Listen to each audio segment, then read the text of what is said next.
Ini kita masuk kepada Kalacakra. Raja Kalacakra itu ini banyak peristiwa, sebenarnya banyak peristiwa yang belum terungkap ya. Seperti Nabi Muhammad wafat, kemudian Khalifah 4, kemudian Umayyah, Abbasiyah, Fatimiyah, Utsmaniyah begitu. Nah ini ada kemudian difahami setelah Nabi Muhammad wafat kan khilafah dimaknai kekuasaan. Keberadaannya para nabi, para rasul itu dikira kekuasaan politik. Kemudian terjadilah satu pemahaman yang bergeser bahwa pada saat Abbasid Umayyah Islam telah bergeser menjadi politisasi Islam.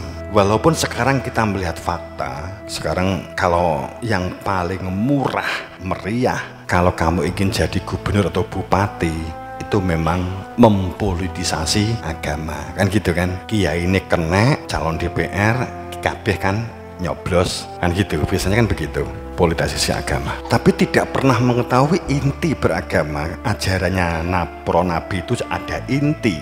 Kenapa ada baiat, kenapa ada baptis, kenapa ada mandi sungai Gangga, kenapa ada mandi sesuci uap di bawah pohon ara begitu ya. Kenapa dulu Siddhartha Gautama sering di pohon ara kan? Yang dikira akhirnya pohon ara itu tentang pohon tin. Maksudnya padahal pohon ara itu pohon kehidupan.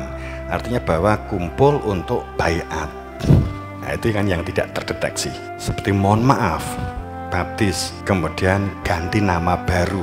Itu kan kelahiran kedua. Kemudian sekarang kamu menirukan tuker cincin bergeser menjadi tunangan kan itu di jero gereja kan gitu kan. Itu kan bergeser. Raja Kalacakra ada dua, Syekh Subakir di zaman Malik Ibrahim di Wali 9, di awal-awal para kewalian itu yang dari Persia pada saat khaulanya Muhammad I kan gitu ya. Kemudian tapi sebenarnya dia hanya jelajah jejak napak tilas. Syekh Subakir yang asli itu adalah tidak tersebut sebagai konkretnya, akan tetapi yang pertama itu adalah di zaman Nabi Ibrahim, salah satu putranya Nabi Ishak itulah yang tersebut sebagai Subakir, nggak pakai Syekh, disebut sebagai Subakir Ali. Kemudian putranya yang lain yang kemudian tersebut membuat kampung fase nama Subakir Ali ini adalah menjadi yang meletakkan Raja Kalacakra. Sebelum itu Nabi Ibrahim dikenal kalimat Abraham, Ibroh itu adalah induk kan gitu. Ibrahim itu induk sang bapak sebagai sang induk, bapak bangsa-bangsa itu kan Nabi Ibrahim. Dia sudah jelas. Kenapa disebut Ibrahim? Karena memang jelajah. Jadi kalau dalam satu tempat enggak, di Arab kok enggak, bisa jadi lebih lama di tempat yang lain gitu ya. Aslinya Nabi Ibrahim itu orang Urdu, Bangladesh, kemudian lama di pinggir sungai Gangga karena memang istrinya Siti Sarah itu ahli pertanian. Itu sebenarnya kemudian dikenal sebagai Dewi Kuan Yin, itu kan hanya nama. Kemudian pada saat banyak yang berkah kemudian diminta mandi untuk sungai Gangga, jelajah sampai ke Nusantara. Berarti Nabi Ibrahim di Nusantara. Wong ki nek umure 280 sak nggon jenuh ndak kowe? Nabi Ibrahim itu yuswane 292. Awakmu lak karepe abadi, gak sah mati kan gitu. Jadi disunat umur 80 tahun. Janjane piye? Kingko menggok wis gak usah. Jane gak seperti itu asline. Kok kakian sing pertentangan sih gitu kan. Dikirakan ngono. Kemudian dalam Nabi Ibrahim mengembangkan tauhid ternyata permusuhan hebat yang dialami Nabi Ibrahim itu di tanah Nusantara luar biasa. Akan tetapi ada kewahyuan bahwa tauhid di akhir zaman itu ada di tanah Nusantara punjernya. Kemudian akhirnya beliau membuat sesuatu dan akhirnya inilah membuat Kalacakra. Apakah bahasa Ibrani? Saya tidak berani mengatakan karena saya tidak bisa berbahasa Ibrani. Raja Kalacakra itu adalah doa. Kemudian orang-orang mengira mantra doanya Nabi Ibrahim. Kemudian ditanam di 9 gunung Pulau Jawa dan Nusantara, enggak hanya Jawa saja, yang intinya di Gunung Tidar. yang kemudian dikenal wujudnya apa? Tongkat sepanjang, kan gitu. Saat saya ke Gunung Tidar, tongkatnya saya ambil sekarang di sini, yang panjangnya 270. Itu bagian dari nyabuti, bagian dari janji. Kemudian pada saat kemudian di Nabi Ibrahim akhirnya utusan putrane Nabi Ishak. Kemudian Nabi Ismail yang ini yang menjadi panglima mandegani untuk katakanlah memerangi begitu ya bangsanya jin atau memerangi, sebenarnya ini yang dikatakan gempuri berhala-berhala. Jadi ke suku-suku bahkan antar bangsa bahkan antar benua. Kemudian Nabi Ismail yang kemudian tersebut terkenalnya Sang Aji Soko, tapi orang nggak tahu Aji Soko itu Ismail, nggak ada yang tahu. Nah, sekarang tahu kan gitu kan. Bukunya apa? Ya nggak tahu. Kita dari guru kita dari gurunya kan. Kemudian terus gitu ya. Kemudian sebenarnya Nabi Ismail itu di nggone, mungkin tak onek nih kaget. Sopo asli nih di nggone sejarah raja-raja Jawa kuno itu ada namanya, tapi bukan disebut Ismail, bukan disebut Aji Soko. Sopo dari sini dia mendirikan sebuah kerajaan. Dari titik sekarang ini saya pernah ngilometri pakai kendaraan itu 42 km.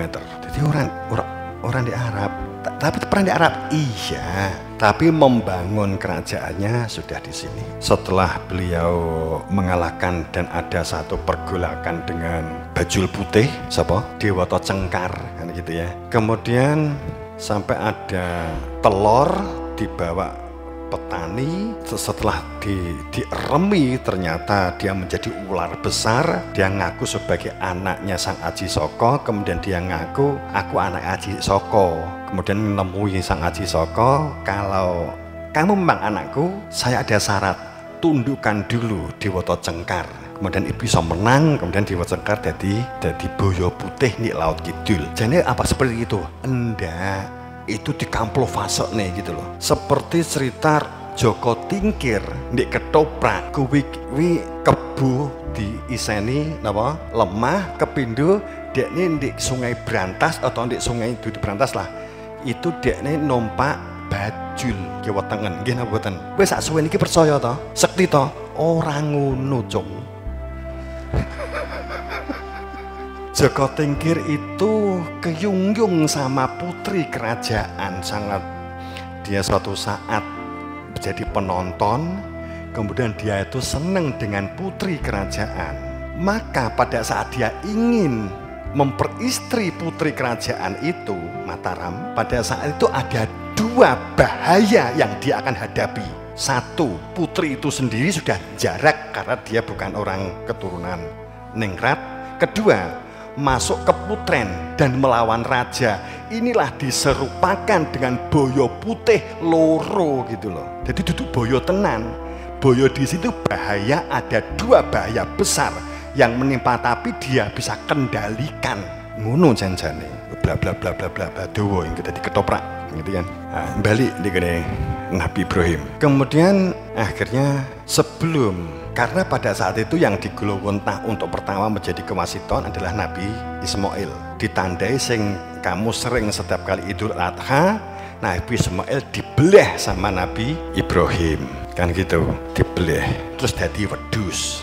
Kan gitu. Jadi kan karepmu kan yang ngono to. Mosok sih gak iso nerokne anakku jajal tak belah dadi wedus. Ya sen Idul Adha ngono jajalan dadi wedus ora.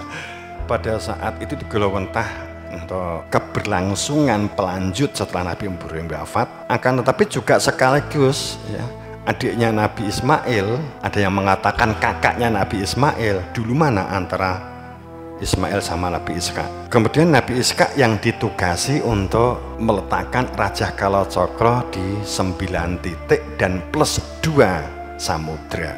Kemudian setelah ditanami, kemudian Aji Soko nyusul, mulailah di situ ada kenapa penanaman itu. Pertama dimaksudkan bahwa cita-cita adanya tauhid, ilmu tauhid berkembang di tanah Nusantara, bahkan berentek sampai dunia. Tauhid menauhidkan keberadaan Tuhan supaya tanah Jawa ini bisa ditempati manusia kan gitu.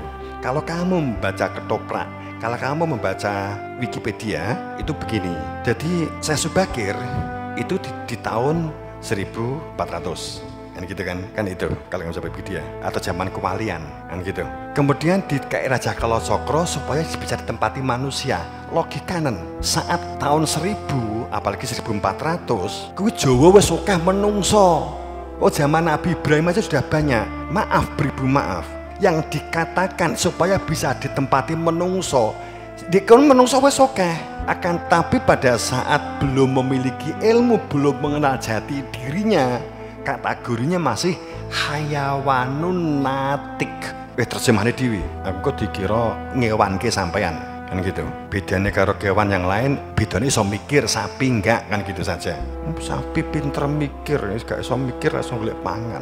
Ya kemudian pada saat saya Aji Soko, kemudian saya Subakir, tapi Subakir yang lama, Subakir Ali itu sudah nancep kan, itu ditutus Nabi Ibrahim di 9 gunung, tapi intinya di Gunung Tidar, kan Gunung Tidar ada 2 titik, kemudian di gunung-gunung yang di Semeru, di Merapi, di Merbabu kan gitu ya, di Gunung Agung, Bali, di NTB itu apa, Rinjani kan gitu ya. Nah itu bahayai biyen dawuh dicabuti le karena waktunya sudah habis, tapi saya nggak ngira ternyata dampaknya saya diserang hebat sama mereka sehingga saya setahun sakit ini kan gitu ya. Itulah Raja Kalacakra.